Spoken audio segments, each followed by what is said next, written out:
14.4, onde agora sim a gente começa a brincadeira. Então, 14.4, a gente avança aqui nos fluidos em repouso. Então, hidroestática. Então, vou começar inserindo aqui meu tanque d'água aqui, figura 14.2. Está aqui o meu tanque d'água. Muito bem. Bom, essa figura aí, então, ela mostra um tanque d'água, ou outro líquido qualquer, né, tanto faz, e ele está aberto aí para a atmosfera. Então, você tem aqui, atuando sobre esse líquido aqui, moléculas de ar, né, que estão batendo aqui, pressionando esse líquido aqui para baixo, aqui, etc. Né? Então, você tem uma pressão atmosférica, aberto, né, está aberto, e tem esse fluido aí estacionário aí dentro desse vasilhame. Bom, para quem já mergulhou, né, principalmente naquelas piscinas de 4, 5 metros, ou mesmo mergulhou no mar, a gente percebe que a pressão ela vai aumentando com a profundidade abaixo da interface da água. Né? O que, de fato, não é tão difícil de entender. Pensa só, se eu estou nadando aqui embaixo, eu tenho todo esse volume de água aqui, ó, fazendo força sobre minha cabeça aqui, né? Então, e se eu tiver aqui em cima, né, o volume de água sobre minha cabeça é menor. Então, quanto mais baixo, mais profundo eu tiver, como todo mergulhador sabe, a pressão vai aumentando. Você sente até uma dor no ouvido, né? Começa a doer o tímpano. Tem gente que precisa pôr um protetor no ouvido até para não ter problema se você vai para altas profundidades, né? De forma análoga, se você começar a subir uma montanha, a coluna de ar sobre sua cabeça, né? Porque aqui tem uma coluna de ar, você não percebe, mas tem uma coluna de ar que é invisível, você não vê, né? Mas está aqui. Se eu começo a subir a montanha, essa coluna de ar sobre a minha cabeça vai diminuindo, né? Porque eu deixei elas para baixo, uma parte dela ficou para baixo. Então, à medida que eu vou escalando, né, como todo alpinista sabe, né, a pressão diminui com a altitude. Então, ela aumenta com a profundidade e diminui com a altitude. Empiricamente, você percebe isso, né? O que faz sentido, como eu disse, se você se aprofunda, o peso sobre sua cabeça é maior. Se você vai às alturas, o peso do ar sobre a sua cabeça é menor. Logo, abaixo a pressão aumenta, acima a pressão diminui. Bom, as pressões que são encontradas, né, sentidas aí pelos mergulhadores e os alpinistas, elas são chamadas de pressões hidrostáticas, porque os fluidos eles estão em repouso, né, estão estacionários. Agora, se estiver num rio, né, fluindo lá, aí as coisas são diferentes. Mas se estiver em uma piscina ou estiver escalando uma montanha, né, a pressão ela é hidrostática, né? Então você tem aí uma pressão hidrostática, visto que você não tem uma dinâmica imposta aos fluidos. A pergunta que a gente quer responder aqui, nessa sessão, é como é que varia essa pressão hidrostática em função da profundidade ou da altitude? Então, isso eu enfatizo. Como varia a pressão em função da profundidade ou da altura? Como varia? É essa questão que a gente vai aprender a calcular aqui. Então, mais do que jogar uma formuleta, a gente vai deduzir essa formuleta com análises bem simples até, tentando, então, tirar essa relação entre profundidade e altura e a pressão. Bom, para a gente resolver esse problema, a gente vai examinar, inicialmente, o aumento da pressão com a profundidade, dado esse tanque d'água aqui. Então, a gente define aqui, ó, começa o seguinte, ó, passo 1, tá? Passo 1. Você define um eixo vertical, que é esse eixo que já está aqui, ó. Então, aqui você definiu um eixo vertical. Vou até desenhar ele aqui para ficar bem claro. Está aqui um eixo vertical. E a origem, e presta atenção, a origem você sempre coloca, para facilitar, você não precisava ser assim, mas é assim que é definido geralmente, é assim que como a gente quer saber em relação à altura em relação à borda, né, a essa posição aqui, né, a gente quer saber qual é a pressão varia em função da profundidade, onde o nosso zero, então, de profundidade é nessa superfície da água. Então, a gente define o zero desse sistema de coordenadas na superfície, né? Na interface ar-água. Então, isso eu acho que eu vou enfatizar também, ó. Defina a origem na interface ar-água. Então, aqui é o meu zero. Ó. Aqui. Na interface, eu venho, traço um eixo qualquer, está aqui o meu zero. Traço um eixo qualquer em y, está aqui o meu zero.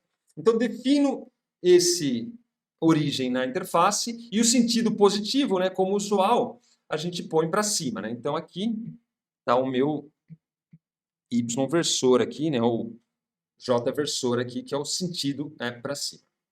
Bom, agora você considera a água que é contida num cilindro imaginário. Então, eu vou pegar aqui, ó.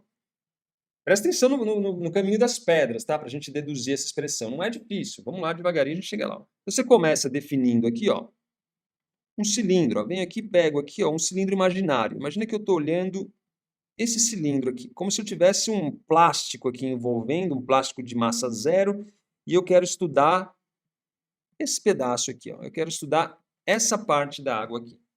Veja, o que a gente sabe? A gente sabe que isso está em equilíbrio. Esse fluido aqui, como a gente está falando de hidroestática, ela não está nem descendo, nem subindo, nem descendo, nem indo para a direita, nem indo para a esquerda. Está parado. Isso aqui está parado porque a gente está trabalhando com hidroestática. Então, a gente tem aí um cilindro imaginário. Esse cilindro imaginário, a gente põe uma base A, então vamos supor aqui que ele tem uma base aqui A. Escolhi, pode ser qualquer cilindro, a área você escolhe. No final das contas, a gente vai abrir mão dessa base no final. E esse cilindro, então, ele tem uma água contida dentro dele. Bom, a gente tem aqui um certo nível 1, aqui, que é uma altura 1, que eu vou chamar de Y1. E a gente tem aqui um certo nível 2, que eu vou chamar de Y2. Então, visto que aqui é o meu zero e o sentido é para cima, o y1 é um número negativo e o y2 é um número negativo. Está abaixo de zero, certo? Então, eu tenho aí um y1 e um y2, ambos números negativos, e eles são, então, basicamente, as profundidades abaixo da superfície, da base superior do cilindro e da base inferior do cilindro. Então, y1 é a posição da base superior e o y2 é a posição da base inferior. Bom, essa água ela se encontra em equilíbrio estático, né? Então tá parada. Ou seja, ela não tem movimento nenhum, não tem dinâmica. De forma que a força resultante sobre esse cilindro aqui, ela tem que ser zero. Se existisse uma força resultante sobre esse cilindro aqui que eu separei, a minha força, a minha dinâmica não seria estacionária, né? Se eu tivesse uma força, teria uma dinâmica associada. Como ela está parado, a força é zero. Agora, esse sistema aqui, ele tem... Estou olhando só o cilindro, tá? Só essa água aqui dentro do cilindro. Vou focar nele. Naturalmente que ela tem uma certa massa e tem uma gravidade atuando sobre ela. Então, tem aqui, ó, atuando sobre ela, uma força mg. Aí você falou, opa, então ferrou. É porque a força resultante é igual a zero, você tem uma força gravitacional, então da onde vêm as outras forças, né? O que acontece? O que acontece é o seguinte, ó, isso é um fluido. Então você tem um monte de moléculas aqui, ó, chocando aqui na base, né? Que estão empurrando esse objeto para cima. Mas não só isso. Você também tem um monte de moléculas aqui, ó, batendo na base superior, que estão empurrando esse objeto para baixo. Então, o conjunto como um todo tem mais do que o mg. Você tem aqui, na posição 1, que é aqui, uma força F1, que é devido a esses choques das moléculas por cima que estão batendo. E também você tem aqui uma força F2, devido a essas moléculas que estão batendo aí na parte de baixo, né? Esse F2 aqui, vamos até desenhar maior ele aqui, porque ele vai ter que compensar o F1 e o mg, para que esse sistema fique estacionário. Aqui eu pus ela nessa posição aqui, né, só para ilustrar, mas a força está atuando em toda a região, né? Você tem uma força num todo aqui, né? Só pus aqui para ilustrar e aqui para ilustrar. Então tem esse conjunto aí de forças que estão atuando. Por quê? Nessa posição aqui, você tem uma força F1 devido a essas moléculas. Nessa posição aqui, você tem uma força F2 atuando porque você tem as moléculas, além da força peso. Bom, o que nós temos é que o sistema está em equilíbrio. Então, sobre esse cilindro imaginário, nós temos aí, então, três forças. A força gravitacional, que age sobre o cilindro. Você tem a força F1, que age sobre a superfície superior do cilindro. E isso se deve, né, ao fluido que está ali acima do mesmo, né? Então aquele fluido que está acima está empurrando ele para baixo. E você tem a força F2, que age sobre a superfície inferior do cilindro, né? Fazendo com que ele, então, tenha uma força para cima. Como nós temos uma situação de equilíbrio, nós temos, então, que a força para cima, em módulo, né? Ela é igual à força para baixo mais a massa vezes a gravidade. Se você chegar nisso aqui e entender isso aqui, deduzir a relação entre pressão e profundidade está praticamente resolvido. Porque agora é simplesmente fazer as transformações para colocar tudo em termos de pressão e densidade de massa. É isso que a gente quer. Porque quando a gente trabalha em fluidos, a gente trabalha em termos de pressão e densidade de massa, porque é mais propício, né, para a gente trabalhar. Então, se a gente quer escrever isso em termos das pressões, a gente tem que a força 1. Então, pressão não é força por unidade de área, conforme a gente definiu. Então, a força 1 é a pressão 1 vezes a área. Que área? A área do meu cilindrinho aqui, ó. A gente está trabalhando o meu cilindrinho aqui. Que é uma área que você escolheu, arbitrária, né? Então, de alguma maneira, a gente vai ter que cancelar essa área no final das contas. Esse F2 aqui, ele tem uma certa pressão 2 vezes a área. Note que eu peguei um cilindro, né, uniforme, então a área aqui é igual à área aqui. É a mesma área em cima e embaixo. O que implica, então, que essa relação aqui, ela pode ser escrita, vou jogar um pouquinho para o lado aqui para continuar aqui, como P2 vezes a área é igual a P1 vezes a área mais mg. Agora, é natural, né, que não nos interessa uma expressão que depende da área do nosso cilindro imaginário, né? O nosso cilindro é imaginário, eu pego a área que eu quiser, né? Não vou querer que dependa dessa área, certo? Então, para que a gente resolva esse problema adicional, é natural que a gente escreva, então, a massa em termos da densidade de massa. Então, agora a gente trabalha a massa em termos dessa densidade.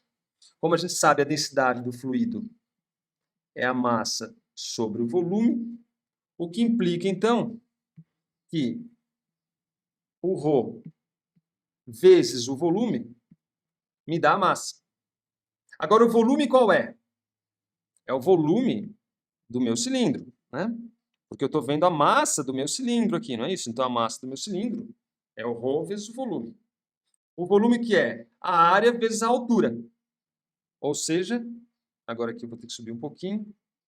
O volume é igual a área vezes essa altura aqui, h, né? Vezes esse h aqui. Que vale quanto? Bom, o h é um número positivo, tá certo? Uma altura, né? A gente está falando de massa, né? Então, a massa é um número positivo. Então, esse h tem que ser um número positivo. Presta atenção aqui. O h é um número positivo.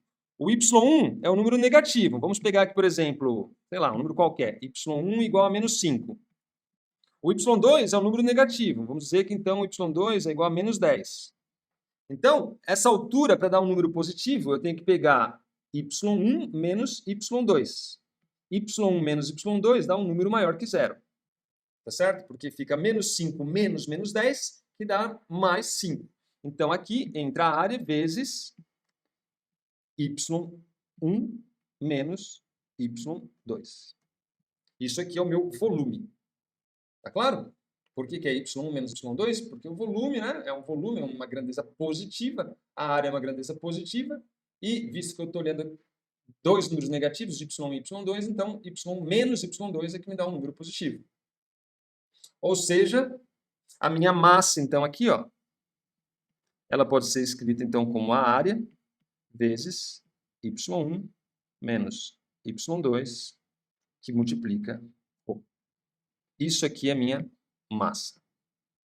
Trocando, então, a massa agora aqui pela minha expressão, eu tiro finalmente que P2 vezes a área é igual a P1 vezes a área mais a massa, que vale o quê? Área vezes y1 menos y2 vezes ρ. Agora sim, corto, né? Dividir por A os dois lados, né? Tem uma igualdade, divido por A ao lado esquerdo, divido por A ao lado direito. A igualdade é preservada, né? Ou seja, eu tiro daqui que P2 é igual a P1 mais Y1 menos Y2, que multiplica a densidade de massa. Opa, faltou ainda a gravidade, né? Isso aqui é só a massa, né? Ó. Isso aqui, ó, é só a massa. Faltou a gravidade aqui, ó. Vezes a gravidade, vezes a gravidade. Tá certo? Eu esqueci de carregar a massa aqui, a gravidade aqui. Ó, a massa, a massa. A massa e a gravidade, a gravidade. Ou seja, está aqui a tão desejada expressão que a gente procurava. Essa equação, ela pode ser usada para determinar a pressão tanto no líquido, em função da profundidade, por exemplo, também como num gás, como, por exemplo, a atmosfera, em função da altitude. Apesar de eu ter feito análise aqui estudando a profundidade, se você fizer a mesma análise estudando a altura, você vai ter essa mesma expressão. Então, vamos entender essa expressão aí, ó. Por exemplo, suponha que a gente esteja interessado em conhecer a pressão P a uma certa profundidade H. Então, eu quero lá calcular a pressão P numa certa profundidade H abaixo da superfície do líquido. Então, nesse caso, se eu quiser a pressão P a uma certa profundidade, eu escolho o meu nível 1 como sendo a superfície. Então, eu venho aqui, ó, eu pego o meu y1 aqui, ó. Veja que eu posso escolher o y que eu quiser agora, estou à vontade. Isso aqui é geral, tá? Essa expressão aqui ela é geral. Então, eu posso pegar o meu y1 aqui, aqui. Ou seja, posso pegar o meu y1 igual a zero. Sem problema nenhum. E o y2, eu pego aí a profundidade que eu quiser. Por exemplo, uma profundidade h. Então, o y2 aqui, ele vale, se atente, muita atenção agora, menos h. Veja que é um número negativo. Aqui é o meu zero, estou estudando profundidade, h. O y2 vale, no meu sistema aqui de coordenadas, menos h. Sempre se atente ao sinal, certo? Define o eixo e depois segue esse eixo à risca, não vai marcar. Sempre levando em conta todos os sinais. Muito bem. A pressão em 1 é a pressão que está sendo exercida aqui na minha posição 1, que é a pressão atmosférica, que é a pressão que o ar exerce aqui, nessa borda aqui, visto que eu escolhi o y1 igual a zero. Então, a minha pressão 1 é a minha pressão atmosférica. E a pressão 2 é o que eu quero determinar, que é a pressão na minha profundidade H. Substituindo tudo, eu tenho então que a pressão a uma certa profundidade H é... Então, eu vou substituir. Ó, P2 é o que eu quero descobrir, que é essa profundidade mesmo. Então, vou chamar de P. O P é a pressão nessa profundidade H. O meu P1 é o P atmosférico, mais o Y1 é igual a zero, então não tem. O Y2 é igual a menos H, mas tem um sinal menos aqui, então fica mais H, mais H, ρ, G. Pronto. Essa aqui é a minha pressão dado uma certa profundidade H. Simplesmente tirando dessa relação aqui que a gente acabou de deduzir. Simples assim. Se você quisesse estudar numa certa altura, também é a mesma brincadeira. Não tem mistério nenhum. Note que a pressão abaixo da água, como a gente bem suspeitava, né, é uma pressão maior que a pressão atmosférica. Porque além da pressão do ar, né, que está sobre a minha cabeça aqui, eu ainda tenho uma certa pressão das colunas de água aqui que estão sobre a minha cabeça, né? Então, a pressão total é a pressão atmosférica mais a pressão do volume de água que está sobre a minha cabeça. Então, a pressão aumenta à medida que eu vou me aprofundando, à medida que eu vou descendo. Vale enfatizar aqui, e aqui é crucial, que essa pressão ela não depende da dimensão horizontal. Não depende da dimensão horizontal. Se eu pegar esse meu vasilhame aqui, e na vez de pegar ele largo assim, pegar ele estreito assim, ó, estreito, se eu tiver numa certa altura H, a pressão é a mesma do que se eu tiver nesse vasilhame aqui. Então, se eu tiver em mar aberto, isso aqui tem lá uma imensidão para horizontal ali, isso não importa. O que importa para a pressão é a profundidade. Quanto mais fundo eu tiver, maior a pressão.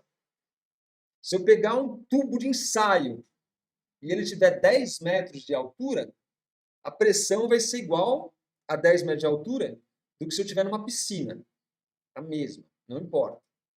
Não depende da dimensão horizontal. Isso é tão importante, é meio contraintuitivo, né? Mas é porque, de fato, né, os caras que estão ao lado de você não exercem força sobre você. Quem exerce é a força gravitacional. Mas, não, mas tem uma pressão para cá. Tem, mas tem outra para cá também, né? Então, as laterais, elas acabam se cancelando, né? Por mais que você tenha uma galera empurrando você para cá, ó, você tem outra galera que está empurrando você para cá da mesma maneira. Então, as laterais não vêm ao caso, não interferem em nada. O que mede mesmo, de fato, é no sentido vertical. A horizontal não vai trazer consequências para a pressão. Isso é tão importante que tem até a minha nota aqui, que é a nota 14.1, para deixar isso bem claro. Então, está aqui, ó. A pressão em um ponto de um fluido em equilíbrio estático depende da profundidade desse ponto, mas não da dimensão horizontal do fluido ou do recipiente. Tá claro? Isso é fundamental ter em mente. Só depende dessa profundidade. Bom, nessa expressão aqui, esse P, ele é chamado de pressão absoluta no nível 2. Então, deixa eu tomar nota dessas coisas. O P é chamado de pressão absoluta no nível 2, né, no caso aqui. Isso porque ele é a soma da pressão atmosférica mais o ρGH, certo? Então, a pressão absoluta é toda a pressão. É a pressão atmosférica mais a do fluido.